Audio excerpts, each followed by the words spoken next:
Good morning, Fearnhill. Hope you're all okay. Bit unusual for me to be sending you a video for this, but I thought it was high time that I made contact with you in a sort of face-to-face scenario, since I haven't seen you since school closed in March, such a long time ago. Right.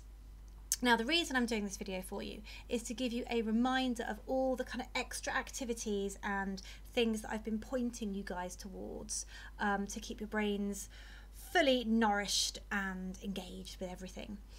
Just because we're not at school doesn't mean we can stop learning. We're all finding out so much about ourselves. I've got much more white hair than I thought I had. That's what I've discovered about myself recently. What I'm going to do is I'm going to put all the links that I'm talking about in the description of this video.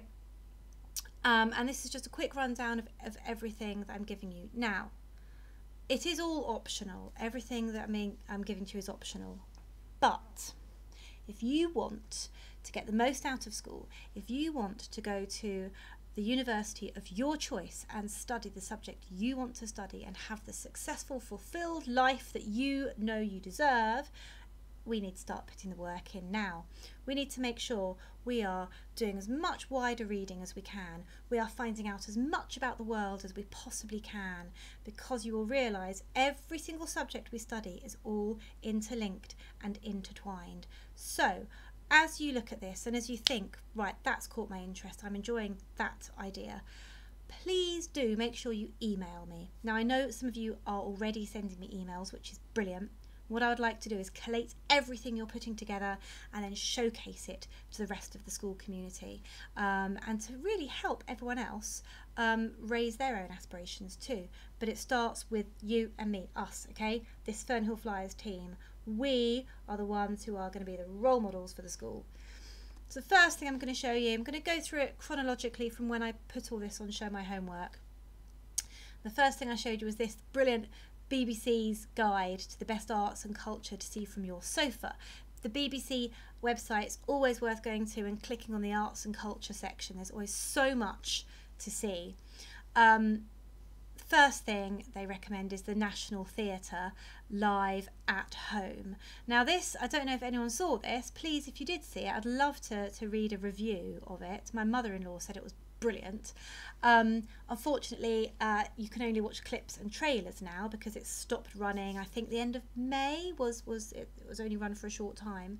But if you go to the National Theatre website now, I think there's Madness of King George. I think that's their current play they're showing. So settle down, nice drink, big bowl of popcorn, and get involved in some culture. I can't afford to go to the theatre very often. It's terribly expensive. So it's brilliant that the National Theatre has done this. They've released loads of their plays. It's amazing. This one is probably for the older ones amongst you.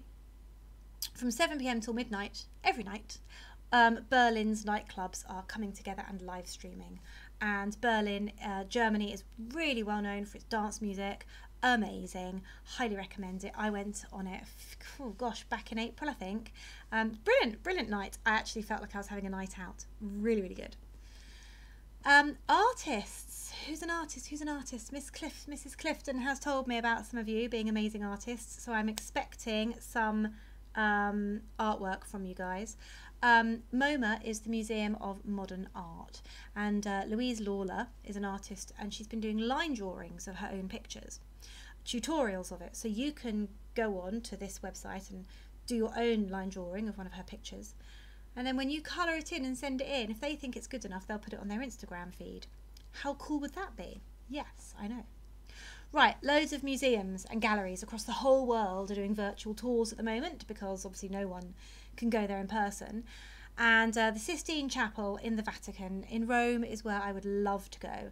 And you can. Now this virtual tour is actually really cool because instead of just walking around the museum or the gallery, you can actually click on the different pictures and the different images and different bits of architecture, and it will tell you all about it. You've all heard of Michelangelo, you've all heard of the Sistine Chapel. What do you know about it? You need to educate yourselves, right? I haven't done this one, but I'm going to probably next weekend with my kids. Gosh, they love having a teacher for a mum. Okay, last one. Pride and Prejudice, Mr Darcy. If you haven't seen this BBC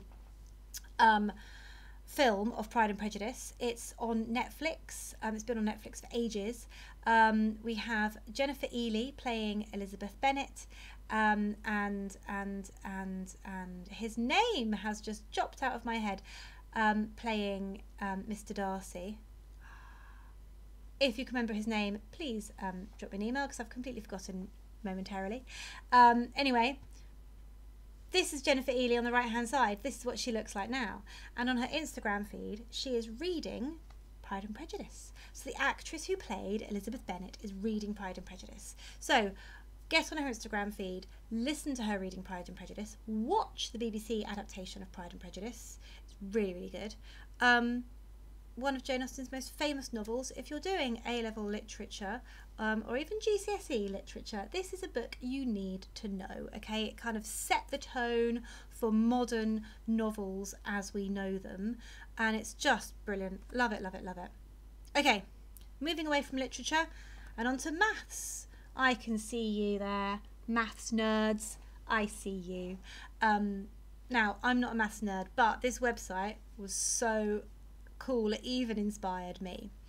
And what I was thinking would be a cool thing to do would be for you to come up with your own maths puzzles, maths riddles, take some of the games from here, maybe use them, slightly change them, tweak them, send them to me.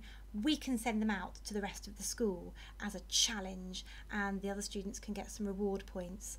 Okay, I'm throwing ideas at you, but I need you to come to me with ideas as well. You're the Fearnhill Flyers. But I thought this was really cool. Yes, we'll set some maths challenges. Okay, particularly Key Stage 4 and 5, set some for Key Stage 3.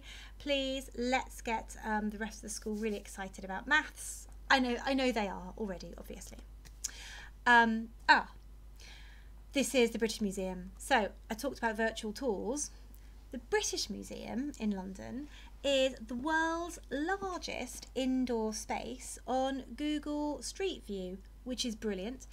In the description, if you click on the link, it will take you straight to the Egyptian Sculpture Gallery and straight to the Rosetta Stone.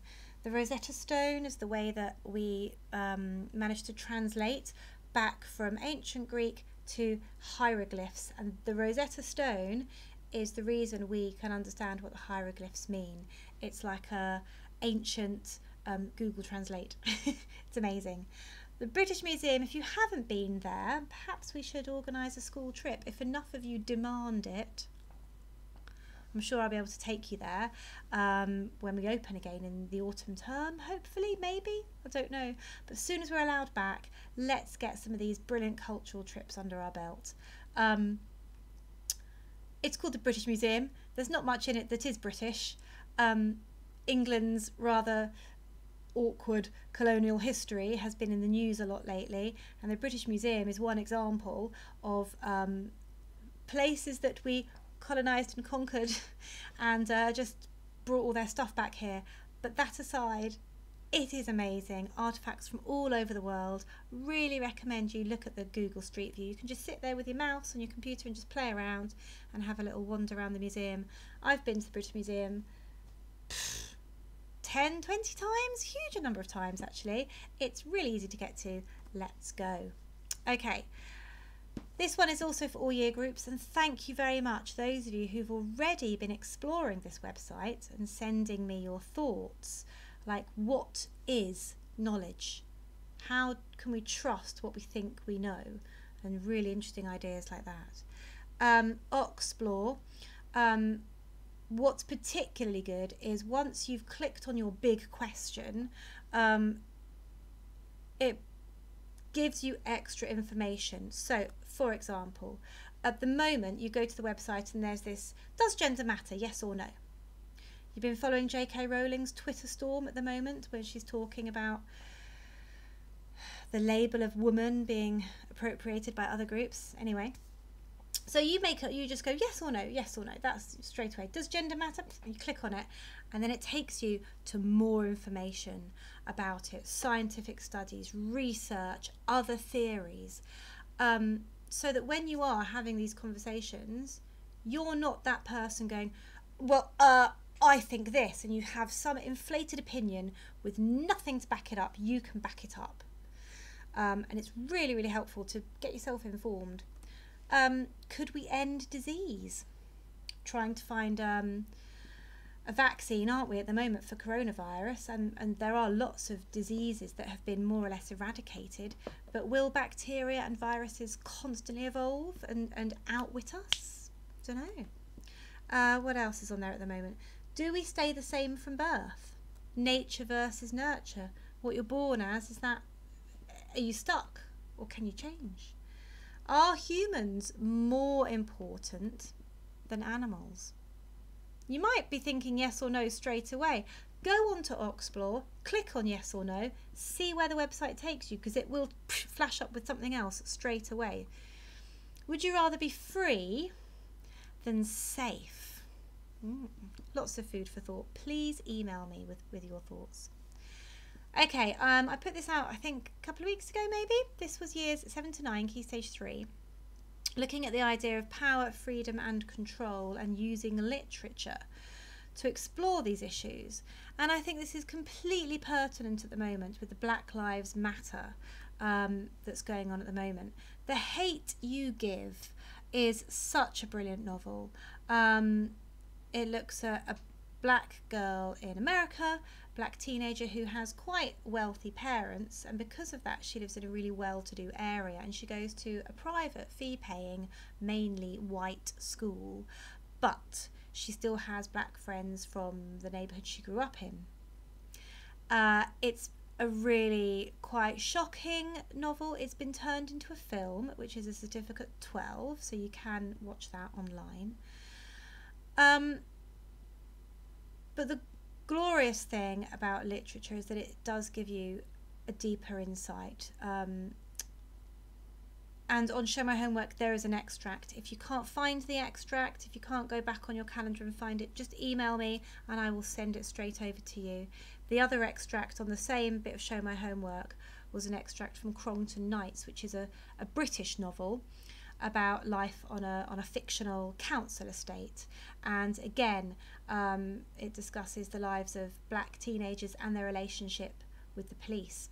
So please have a read of those two extracts, years 7, 8 and 9. And then these are some discussions that you could have with your parents or your friends and other family members, and email me with your thoughts. People should respect the police at all times, whatever the situation. All police in the UK should carry guns. In this country, the police don't really carry guns. The law should apply differently to the police than to the rest of the population.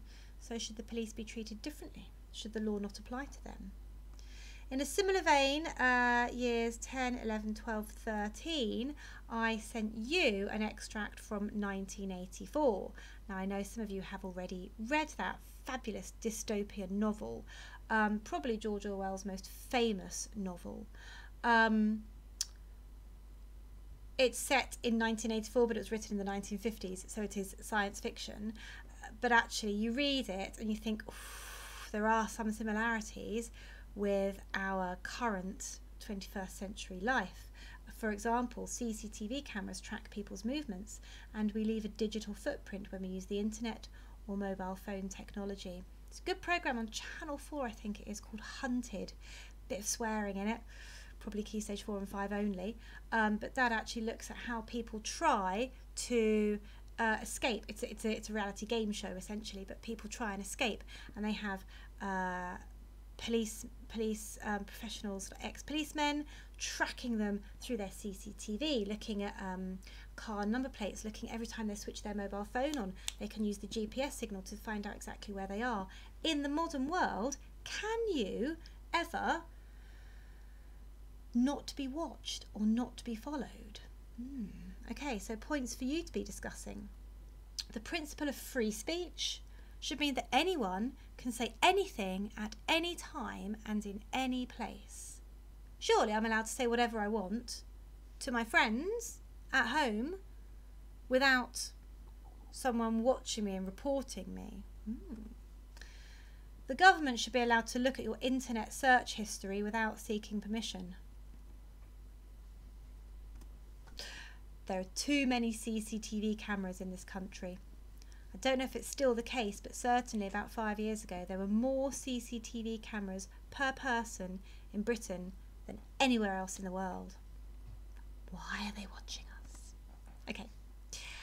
Year 12, I've sent this to you. I really hope you've booked onto these. Pembroke College, Oxford. You know, we were looking at doing some taster days at Balliol College before the lockdown came along. Okay, I really hope that you are applying to these. You have to be in year 12. So the same kind of deal as at Balliol, a subject session with tutors and then a Q&A. Please make sure you attend at least one of these.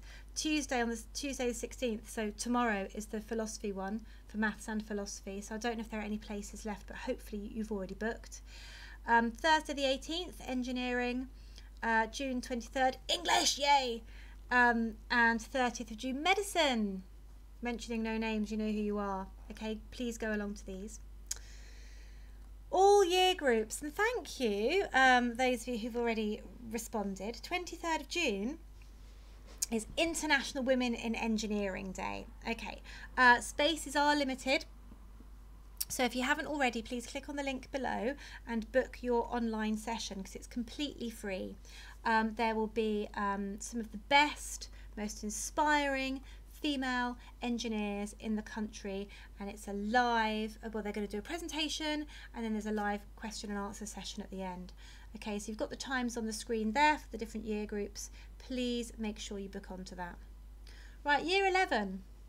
I've just mentioned year 12 going on taster days, but year 11, this time next year, don't want to freak you out, you're going to be thinking about which university you're going to. You're going to be going on your own university open days. So it's a good idea to start thinking about it now, okay? Because this time next year, you'll have to be making your final choices. The Cambridge open days are already, the website's already open for bookings on that. They're on the 2nd and 3rd of July. Oxford, they haven't released their dates yet, or at least they hadn't when I put this together.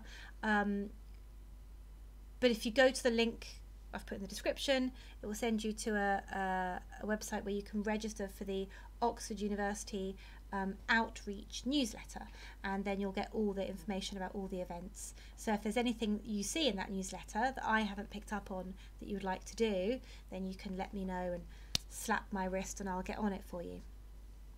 Okay, all year groups, thank you those of you who have already emailed me about this.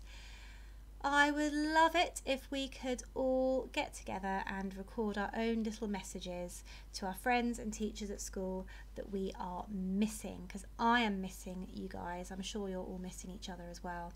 So just a short film, I miss you. I've probably done that wrong. Or like my daughter, she'll hate me for saying this, but she's recorded, or she's learnt how to sign lots of songs. So Commanding Hands is a good website, but also Charlie Rain. She's a bit more kind of fun and funky. And my daughter, who's in year 7, she's been learning how to sign all the lyrics to lots of Disney film songs. So that might be quite fun to do. You can record yourself. You can maybe get together with some friends and say, I'm going to record this line, you can record that line, email the videos to me and I'll put them together, and we can create a lovely message of you know, solidarity and this will end and keep your chin up and don't worry about a thing because every little thing's going to be all right kind of vibe. Okay, years 9 and 10 now. Okay, bit of wider reading. Professor Adam Smith at Balliol College.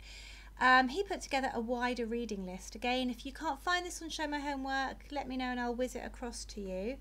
These are for ambitious 9 to 10 students, so years 9 and 10. Novels, short stories and some poetry. I think the oldest book on there is from the 8th century. I'm not going to suggest you definitely read that, but I would like you, year 9, year 10, to choose one. Even if it's one short story or one poem, a whole novel would be great. I would like you to read one of them and send me your review. Okay, I'd like to we have our summer reading challenges that the staff do every summer. It'd be really great if we had our Fearnhill Flyers, you know, aspirational, really fabulous books that you can read. And these are some examples of the kind of things that are on the list. Oranges Are Not the Only Fruit by Jeanette Winterson. There she is. Really interesting novel, all about a woman, well, a teenage girl actually, coming to terms with her identity, her sexuality, her gender. And although it was written a long time ago, it's still really relevant today. Zadie Smith, such a great book. It's called White Teeth. There's Zadie. I went to university with her cousin, actually. Such a great book, set in London, and looks at people from all different parts of the world who all live in London. What's the one thing we've all got in common? Everyone in the whole world, different skin colour, different culture, different religion, different hair, different language. Oh, hang on, we've all got white teeth. Well, if we brush them. But it's a really, really great novel, and she really gets behind the voices of the different characters, and it brings up so many different issues in a really entertaining way. The Book Thief. Hands up if you've read The Boy in the Striped Pyjamas. This is one level up, set during the Second World War, and it's narrated by Death. Oh, it's great. There's Marcus Zusak there, probably younger than you're expecting. It's been made into a film actually, but as always, you must read the book first. And the last one, this is the only one I haven't read actually, Things Fall Apart by Chinua Achebe, and there he is. When I was trying to find a picture of him on Google Images, loads of brilliant images came up of him with Nelson Mandela actually. So he is a very powerful black voice, and I think you'll agree that we need more people of colour voices in literature and history, so we need to get ourselves educated. If you haven't read that, and I haven't, so I've ordered it on Amazon, hopefully it'll be arriving soon. I'm going to read that. Be good if we could read them together. But those are just 4 on the list. There are so many more on the list. Have a little scroll through, have a little look, pick one, tell me which one you've chosen, and then you can write a review. You can do that over the summer, that's fine. Years 11 and 12, you don't get out of it. You have a reading list as well. And there is a brilliant website at Oxford University. I've put the link for you. And it's called the Reading Bank. And it is books that students currently studying at Oxford recommend, because either they read that book before they came to Oxford, or they wish they'd read it before they came to Oxford. The bit in brackets here is important. This will give you lots to talk about in your university interview. When you are interviewed for university, they will ask you why you want to study that subject. And you are not to sit there and go, because I really like it. You need to show that you're passionate. And actually, I really like English. So my bookshelves are full of books about English. They're not just storybooks and poems and plays. They're books about English. And I studied linguistics at university and sociology. My partner loves music, so he's got lots of books about music and about musicians and the history of music. There is nothing that you're interested in that doesn't have a niche section of literature about it, fiction and non-fiction, okay? These are some examples: history of art, computer science, music, law. And I'm going to put some examples up here for you. So if you're interested in history, the Great Cat Massacre, these books are well written. They're written by humorous, funny, witty people. They are entertaining. There's another great author who actually went to Oxford University, and she presents TV programmes. And I have forgotten her name momentarily. What's going on this evening? If I remember, I will put it in the description. I've forgotten. Now, The Good Women of China, that comes with a warning. Please do not read that if you are of a very nervous disposition, because the history of women in China, I'm sure you're probably aware, is not a particularly happy one, and it looks at women in the modern day and traces them right back as well, looks at women in rural situations and in cities as well.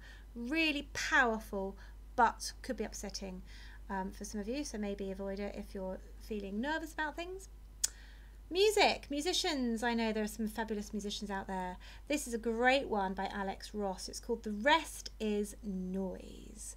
Listening to the 20th century. Charts music in the 20th century. So it's not all classical music. You know, you can be interested in modern music as well. This is a great geography tome. I'm sure if you speak to your geography teachers, they will know about this.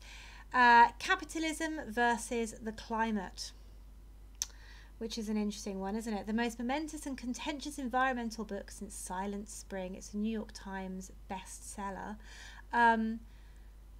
She argues, Naomi Klein, that climate change will never be stopped whilst capitalists are in charge, because making money is always going to be more important than anything else. So you can see how politics is involved here as well, and sociology, and as well as geography. This is a good maths one. It's really a nice cover, I thought, as well. Beyond Infinity, an expedition to the outer limits of the mathematical universe. I know Mr Philpott is really into his kind of mathematical physics and the universe and how everything is linked with the beautiful universal language that is maths. So that's a nice one. And I think Mr Spencer would approve of this one. This is a chemistry one, The Disappearing Spoon and Other Extraordinary True Tales from the Periodic Table. Okay. Now, this I'm launching this week, Things We Don't Know, Chemistry. In fact, if you go to thingswedon'tknow.com, there's sections for biology, chemistry, physics. Yes, those are the sciences. But this chemistry one I thought was particularly interesting. It's got all these different articles. How many articles are there? Oh, there's like hundreds of articles and blogs. But I thought these three looked particularly intriguing. Scientists still don't really quite know how our vision works. Plastics, obviously linking to the environment here. What happens to plastic? And extraterrestrial life. Who doesn't like a bit of alien intrigue? Okay, all this investigation, we've still not managed to find any aliens. Are we alone? Is anybody out there? Lots of really interesting things that you can be reading about. So all the links to everything are in the description. This is my email address, anne.corbishley10@fearnhill.hearts.sc.uk.